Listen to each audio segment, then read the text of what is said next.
നമസ്കാരം. വേദാംഗ ജ്യോതിഷത്തിലെ അമൂല്യമായ അറിവുകളും മറ്റ് ആധ്യാത്മിക ജ്ഞാന ഉപദേശങ്ങളും പകർന്നു തരുന്ന പ്രശാന്തം ആസ്ട്രോ ചാനലിലേക്ക് ഏവർക്കും സ്വാഗതം. ഈ ചാനൽ ഇതുവരെയും സബ്സ്ക്രൈബ് ചെയ്യാത്തവർ ഇപ്പോൾ തന്നെ സബ്സ്ക്രൈബ് ചെയ്യുക. നോട്ടിഫിക്കേഷൻ ലഭിക്കുന്നതിനായി ബെൽ ബട്ടൺ അമർത്തുമല്ലോ. ഒപ്പം ചാനൽ ലൈക്ക് ചെയ്യുക, ഷെയർ ചെയ്യുക, കമൻറ്റ് ചെയ്യുക. കൊല്ലവർഷം 1200 ആണ്ടിലെ മേട സംക്രമം ചോതി നക്ഷത്രത്തിലാണ്. മേടം 1-ാം തീയതിയിലെ ഗ്രഹനില അനുസരിച്ച് മേടം രാശിയിൽ ആദിത്യനും, ഇടവത്തിൽ സർവേശ്വരകാരകനായ വ്യാഴവും, കർക്കിടകം രാശിയിൽ കുജനും, ചിങ്ങത്തിൽ ഗുളികനും, കന്നിരാശിയിൽ കേതുവും, തുലാം രാശിയിൽ ചന്ദ്രനും, മീനത്തിൽ ബുധനും, ശുക്രനും, ശനിയും രാഹുവും സ്ഥിതി ചെയ്യുന്നു. ആയില്യം നക്ഷത്രത്തിൽ ജനിച്ചവർക്ക് മേടമാസം പൊതുവെ ഗുണഫലങ്ങൾ കൂടിയിരിക്കും.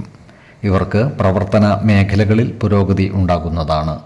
ജോലിയിൽ പ്രമോഷനും സാമ്പത്തിക പുരോഗതിയും വന്നു ചേരുവാനുള്ള സാധ്യതകൾ കാണുന്നുണ്ട്. ജോലിസ്ഥലത്ത് പുതിയ പദവികളും അധികാരങ്ങളും വന്നു ചേരുന്നതുമാണ്. സഹപ്രവർത്തകരിൽ നിന്നും സഹായ സഹകരണങ്ങൾ ഇവർക്ക് ലഭിക്കുന്നതാണ്. ഏർപ്പെടുന്ന കാര്യങ്ങളിൽ വിജയം വരിക്കുവാൻ ഇവർക്ക് സാധിക്കുന്നതുമാണ്. ഈ നക്ഷത്രക്കാർക്ക് സ്ത്രീജനങ്ങളുടെ സഹായ സഹകരണങ്ങൾ ലഭിക്കുന്നതാണ്. ദാമ്പത്യ സുഖവും മനസ്സമാധാനവും കൈവരിക്കുവാൻ ഇവർക്ക് സാധിക്കുന്നതുമാണ്. സന്താനങ്ങളിൽ നിന്നും ഗുണഫലങ്ങൾ അനുഭവിക്കുവാനുള്ള യോഗവും ഇവർക്കുണ്ട്. ഇവരോട് ശത്രുതാ മനോഭാവം വെച്ച് പുലർത്തുന്നവരുടെ എണ്ണം വർദ്ധിക്കുന്നതാണ്.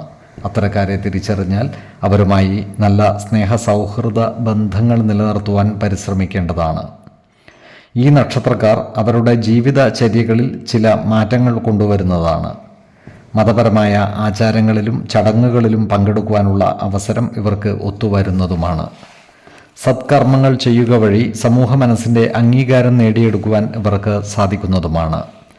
നിലവിലുള്ള കടബാധ്യതകൾ കുറക്കുവാൻ ഇവർക്ക് സാധിക്കുന്നതാണ്.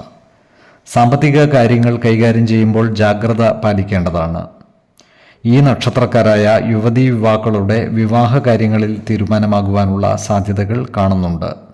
വിശ്വാസികളായവർക്ക് ജാതക പരിശോധന ചെയ്ത് വിവാഹ കാര്യത്തിൽ ഉചിത തീരുമാനം എടുക്കാവുന്നതുമാണ്. ഈ നക്ഷത്രക്കാരായ വിദ്യാർത്ഥികൾക്കും മറ്റു പഠിതാക്കൾക്കും കാര്യങ്ങൾ അനുകൂലമാണ്. ഇവർക്ക് പഠന പുരോഗതിയും പരീക്ഷാ വിജയവും കൈവരിക്കുവാൻ സാധിക്കുന്നതുമാണ്. ആരോഗ്യകാര്യങ്ങളിലും ഈ നക്ഷത്രക്കാർ ഒരു പ്രത്യേക ശ്രദ്ധ പുലർത്തുന്നത് ഗുണകരമായിരിക്കും. പ്രത്യേകിച്ചും ജീവിതശൈലി രോഗങ്ങൾക്ക് സ്ഥിരമായി മരുന്ന് കഴിക്കുന്നവർ കൃത്യമായ വൈദ്യ പരിശോധനകൾ നടത്തുന്നതും ഡോക്ടർമാരുടെ നിർദ്ദേശമനുസരിച്ചുള്ള മരുന്നുകൾ മുടങ്ങാതെ കഴിക്കുന്നതും ഗുണകരമായിരിക്കും. 4, 16, 26 തീയതികൾ അനുകൂലമാണ്.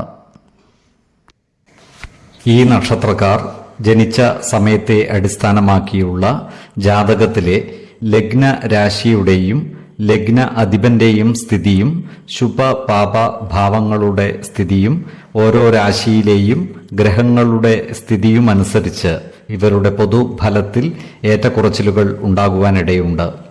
കുടുംബ ദേവതകളെയും ഇഷ്ടദേവതകളെയും ഉപാസിക്കുന്നത് ഇവർക്ക് ആയുരാരോഗ്യ സൗഖ്യമേകും.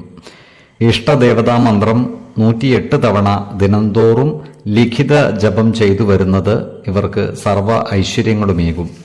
നല്ല വ്യക്തി സാധനകളോടെയും ഉപാസനകളോടെയും മുന്നേറിയാൽ സർവേശ്വരാനുഗ്രഹത്താൽ ഇവരുടെ സർവകാര്യങ്ങളും മംഗളകരമാകും. നന്ദി, നമസ്കാരം. ജ്യോതിഷരത്നം പ്രശാന്ത് കണ്ണോം.